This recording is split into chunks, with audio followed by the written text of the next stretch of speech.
Hello and welcome to the news at 9 on VOP TV. I am Jude, Ikami Jude. And I'm Jerry, RPR. And these are the headlines this evening. Bandits kill PDP chieftain, others in Zamfara state. Northern Group accuses Court of Appeal of usurping honors of the tribunal in Kogi government election. Minister of Works, Umahi, tells NLC national protesters unpatriotic. And in sports, Lukman bags 8 Serie A goal in Bologna as Bologna inflicts another defeat on Atalanta. Details shortly. We begin with bandits killing a chieftain of the People's Democratic Party PDP in Zamfara State, Alhaji Shafiu Abubakar, and 2 others in Dambanza Junction and Maradun Town, the quarters of Maradun local government areas of the state. VOPTV guided that the bandits had been attacking motorists along the 10-kilometer long road which leads to Maradun Town, killing and abducting people. In a recent attack, the bandits barricaded the road with big stones to trap the motorists going to Maradun Town. The vehicles were trapped and the bandits opened fire on the passengers, killing the PDP chieftain, 2 other unnamed persons, while 3 others were severely injured. VOPTV also reports that Abubakar, who was killed while nursing the ambition to contest for the chairmanship seat of the Maradun Local Government Area Council in the forthcoming local government area elections in the state. Meanwhile, there were concerns over the rampant attacks in the axis of the state despite the presence of military and mobile police officers within the area. The inhabitants have called for serious action against the bandits in the area given the fact that Maradun is the country home of the current Minister of State for Defense, Bello Matawale. And Ondo State, where Amotekun Corps arrested 67 suspected criminals in the last 2 weeks. This was disclosed today by Adetuji Adeleye, State Commander of Amotekun Corps in Akure. He said most of those arrested were suspected kidnappers identified by their victims. The commander, who explained that some of the suspects were arrested with different types of weapons, with some engaging in housebreaking, robbery, and murder, said 3 of the suspects could be regarded as jailbirds. Adele reassured residents that the Corps and other security agencies remain resolute in making the state safe for socio-economic activities. The Amotekun commander also frowned at the rate at which young men were entering the state reserves claiming to be hunters. According to him, the state government will not tolerate anybody without a genuine excuse to be in the forest reserves. Still talking security matters, the Minister of State of the Federal Capital Territory, Dr. Maria Muhammad, has said that the administration would reinforce security across government-owned warehouses in the nation's capital, Abuja. This was contained in a statement by the Special Advisor Media to the FCT Minister of State, Austin Elumwe, today. The development follows the looting of a warehouse in Gwagwan Township belonging to the Agriculture and Rural Development Secretariat of the FCTA at Gwagwa and the Abuja Municipal Area Council on Sunday.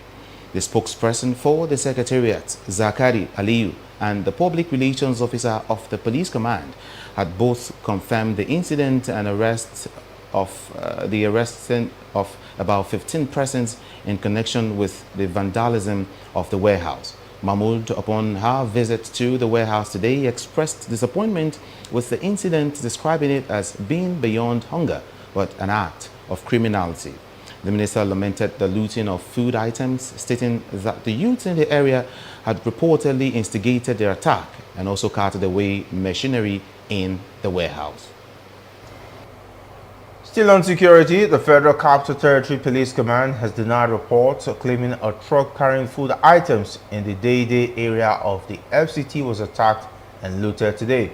In a statement released by the command's Public Relations Officer SP Josephine Ade, the police said they were unaware of such attacks. However, they asked that anyone or any persons with evidence of any such activities to come forward and report to the police.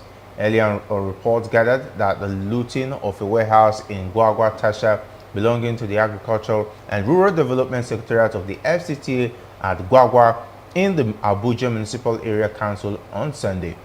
The spokesperson for the Secretariat, Zakaria Aliyu, and the Public Relations Officer of the Police Command both confirmed the incident and the arrest of 15 persons in connection with the vandalization of the warehouse. In the same vein, the Minister of Agriculture and Food Security, Senator Abubakar Kyari, says that the ministry will this week commence the distribution of about 42,000 metric tons of grains across the 36 states of the Federation as approved by President Bola Ahmed Tinubu. Kyari said the ministry is working with the National Emergency Management Agency NEMA and the Department of State Services DSS to ensure the grains get to the right person in the right packages and quantities. He made this known in a post on his official X handle today. According to the minister, 58,500 metric tons of milled rice and of course mega rice millers will also be released into the market for distribution. All right, coming up next with more news. Please stay with us.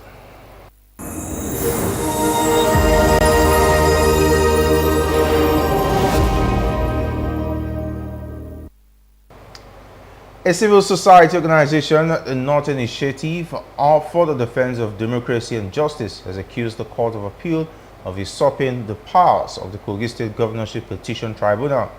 The coordinator of the group, Nuruddin Sadiq, while addressing a press conference today in Abuja, said if such unhindered interruption was allowed, the future is bleak for the judiciary and the entire country.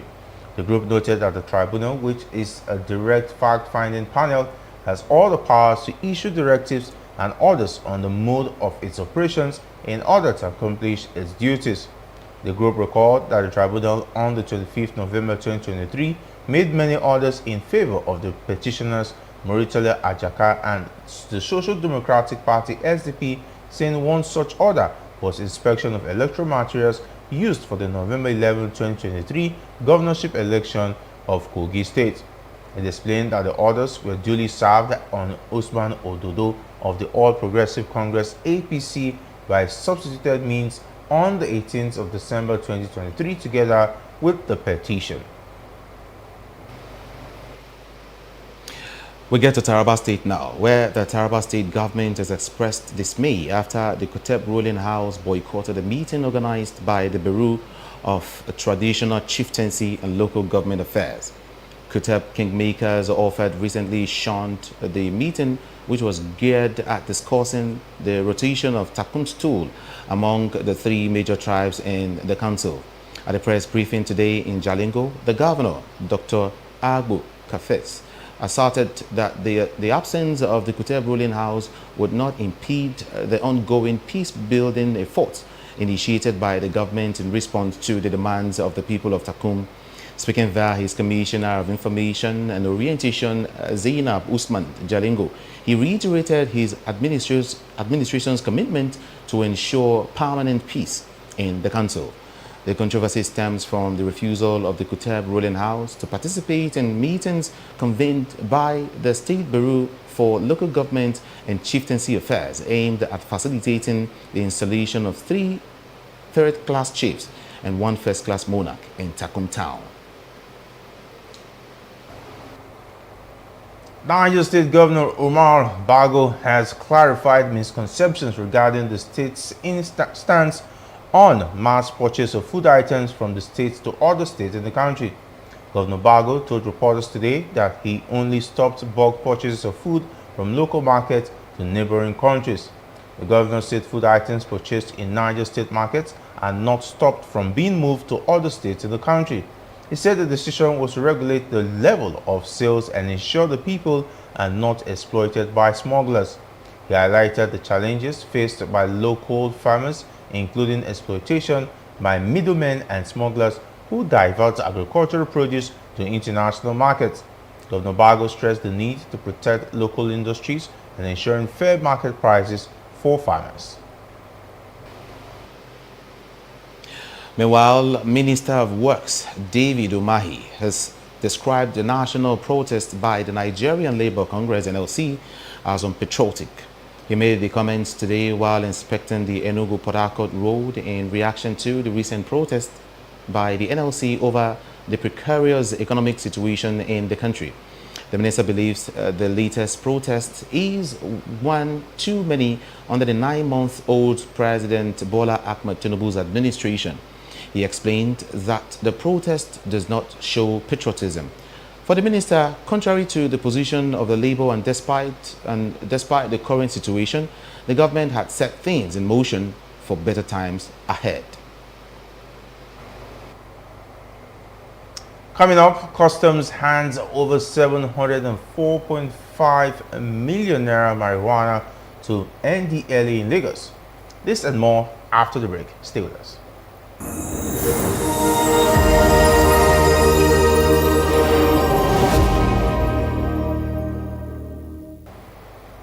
All right, welcome back. The Western Marine Command, WMC of the Nigerian Customs Service, handed over 120 sacks of cannabis sativa, also known as marijuana, worth 704.5 million naira to the National Drug Law Enforcement Agency today.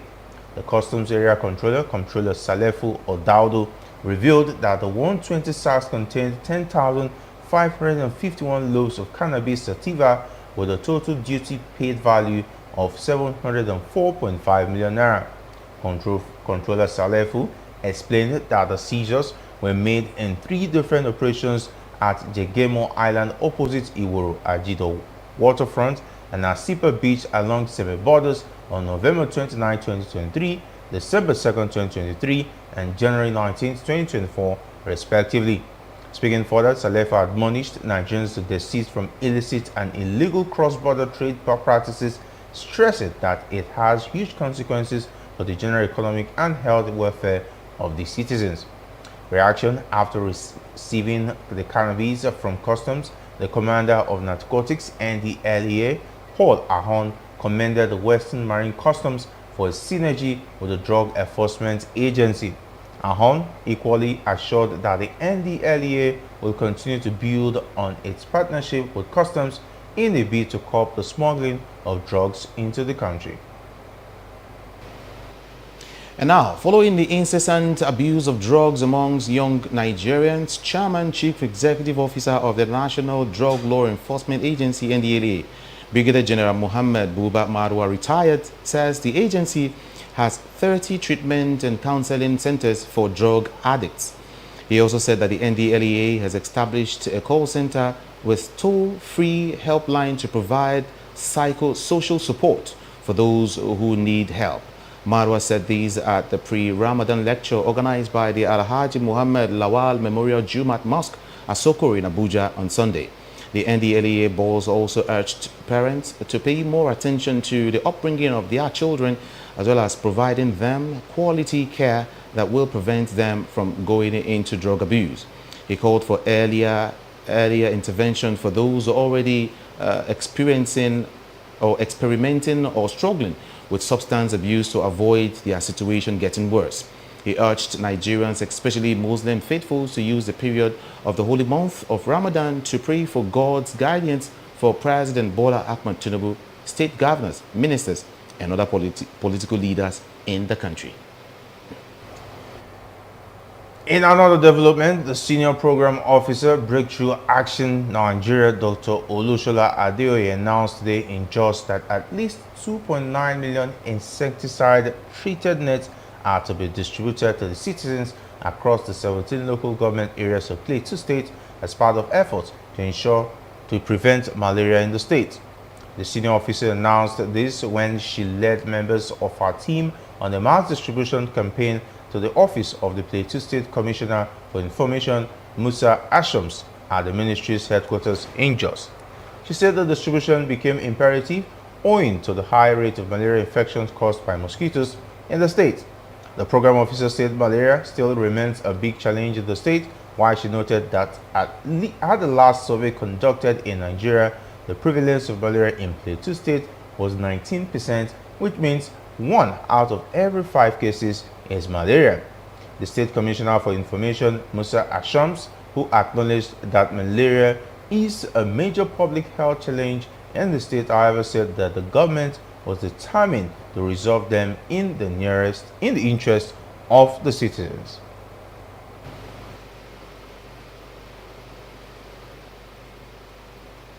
The special advisor to Lagos State Governor on Housing, Barakat Odunuga Bakare, has disclosed that the state's monthly rental scheme will be enforced before the end of 2024 or early next year. She said it during a recent press briefing of the Lagos State Real Estate Regulatory Authority in Ikeja, Lagos. She noted the rental will be charged according to tenants' earnings. Odunuga Bakare reiterated that the 5 billion naira allocated for the monthly rental scheme was still set aside and untouched. She added that the fact that the scheme was slow to take off showed that the Lagos State government was still trying to perfect one thing or the other. The Nigerian Employers Consultative Association has warned that the Ministry of Interior's expatriate employment level will deter investment in the country. The association has also faulted the levy, saying there would be a need for certain regulations to be put in place before such tax could be imposed. In a statement on Sunday, NECA said that following the launch of the Expatriate Employment Handbook, an initiative of the Federal Ministry of Interior purportedly aimed at enhancing skills transfer in Nigeria, the new levy would frustrate the federal government's ongoing fiscal and monetary reforms if implemented. Coming up, business, sports, and entertainment after the break. Stay tuned.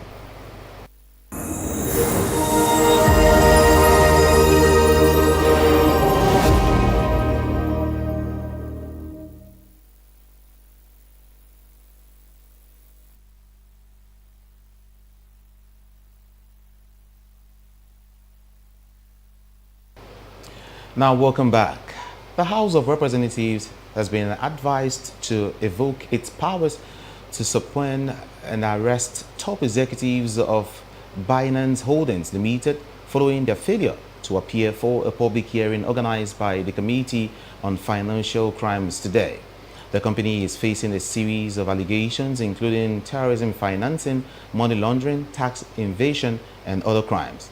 Binance Holdings Limited, operators of digital asset exchange in Nigeria, has been operating in Nigeria for over 6 years, allegedly without adhering to the nation's financial regulatory framework, as well as facing allegations of financial exploitation of young Nigerians.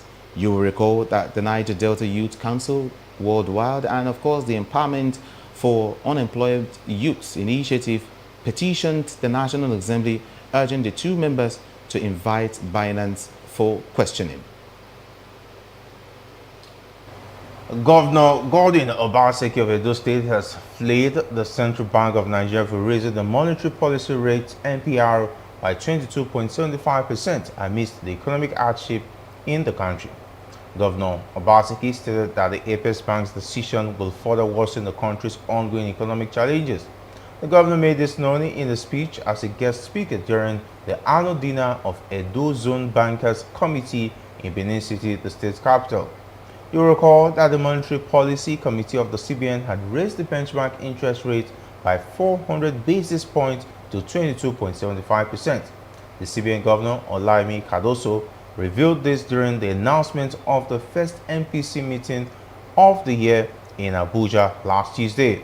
According to the State Governor, the increase in the MPR will not lead to fundamental and fiscal growth in the economy.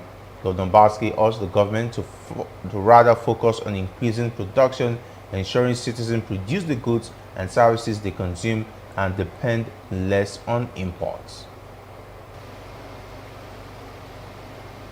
Let's talk sports now.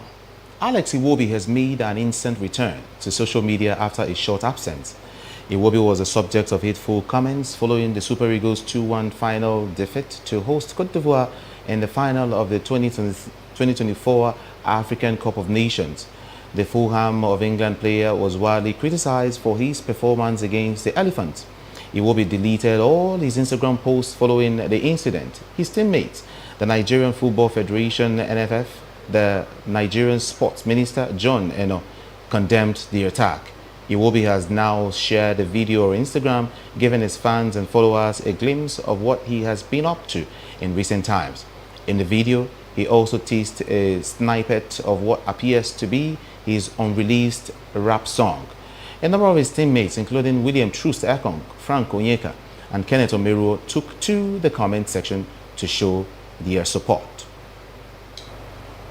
Still on sports, this time football. Ademola Lookman was on target for Atlanta, who lost 2-1 at home to Bologna in the Serie A on Sunday. It is Lookman's 8th league goal in the Serie A this season for Atlanta. Atlanta have now lost back-to-back games, while Bologna have won their last 5 games.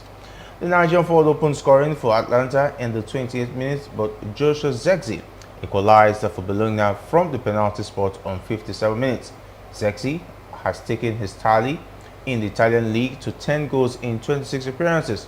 Atlanta are now 6th on 46 points, while Bologna are 4th on 43 points on the league table. And now to entertainment. Nollywood actor Timini Egbuson has hit back at his colleague Zubi Michael for claiming he could buy him. Recall that Zubi had, in the first episode of reality show Ebuka Turns Up Africa, claimed to be the biggest actor in Africa. Timini immediately countered Zubi, arguing that he was not bigger than him. In response, Zubi bragged about having the financial capacity to buy Timini, a comment which didn't go down well with Timini. However, reacting to the statement in another episode of the show, Timini stated that Zubi didn't know him enough to brag about having the financial resources to buy him. Timini further stated that Zubi and his fellow compatriots were in the habit of flaunting borrowed cars on social media platforms. Singer YJ has warned that she dislikes being tagged an underrated artist. YJ's fans, especially in social media, have been tagging the singer as underrated, arguing that given her talent and contribution to the music industry, she deserves more accolades than she gets. However, speaking in the latest episode of a podcast, YJ said she prefers not to be referred to as an underrated artist. She explained that underrated is not a good compliment, as many assumed it to be. And to end the news at 9, let's take a look at the headlines again. We told you bandits kill PDP chieftain and others in Zamfara state. Northern Group accuses Court of Appeal of usurping powers of the tribunal in Kogi governorship election. And of course, Minister of Works Umahi and the NLC national protesters unpatriotic. And in sports, Lookman bags 8th Serie A goal as Bologna inflicts another defeat on Atalanta. Many thanks for watching. I am Jude Ikami Jude. And I'm Jerry Apelion. Good evening. Good evening.